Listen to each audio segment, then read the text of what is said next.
Ideas and beliefs.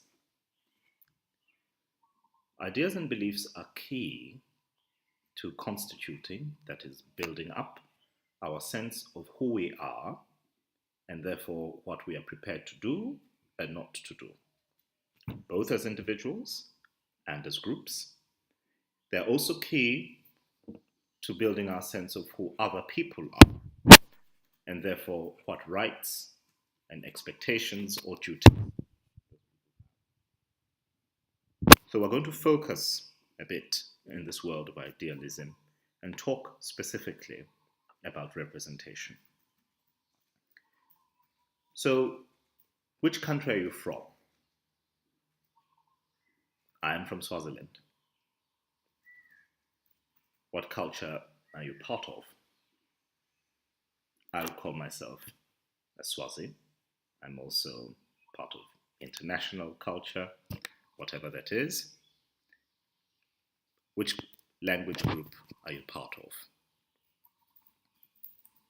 I'm part of the community of Siswati speakers.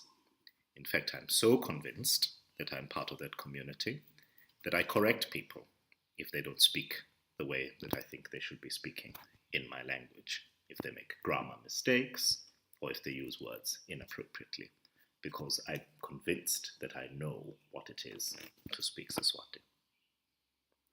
Most of you have very strong national identities. I am Nigerian. I am Kenyan. I'm Ugandan. How many of you have met at least 50% of the people who are Ugandan? 90%? Maybe that's too much. 10%. In a country like Nigeria that has a population of millions of people, very few Nigerians have met 1 million or know 1 million Nigerians, or know 100,000 Nigerians, or know 10,000 Nigerians. That's too much for most of us. Yet those people are convinced that they are Nigerian. So how do they know that they're Nigerian if they don't know even 5%, sometimes even 1% of the number of people in their country? The answer to that is an idea that they are convinced by. Representations. Move this in. Representations in our world come mostly in the form of images and narratives. There are other ways. Images are images, pictures of what we see. Maps, for instance, in one of the articles that you were reading about, we talked about the representation of Africa. Okay.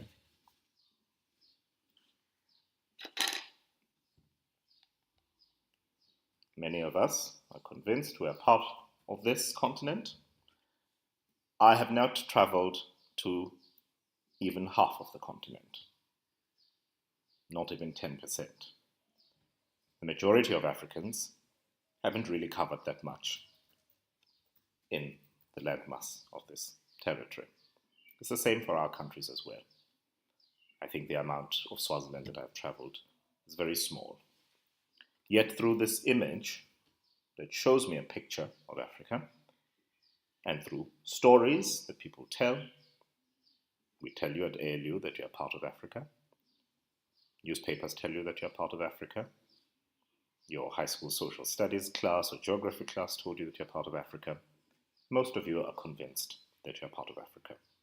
So an idealist would say that the reality that you have, the assumption that you're an African or the belief that you're an African, is a very key part to maybe making you want to come to study at ALU, or maybe making you want to improve the economy in your own country instead of doing it in another country or another continent. So images and narratives are key to this. When we see images, we assume that they represent reality. When I see a passport of my country, I assume that that passport represents a real thing called my country. When we think of images of Africa, there are many things that are particular about those images that tell us what the continent is. In the history of Africa, of course, the first map of Africa was not drawn by an African. In fact, the first map that we have has a lot of blank spaces with nothing in it, sort of the world that is not known. And this map, as you've seen in the article, was drawn by European explorers. And that idea of Africa circulated across the world for a long time before Africans could start to generate images of Africa themselves. To this day, a lot of knowledge, that is, narratives, and a lot of information, including images about Africa, is generated and circulated globally, not necessarily by Africans. So that has an interesting implication for us.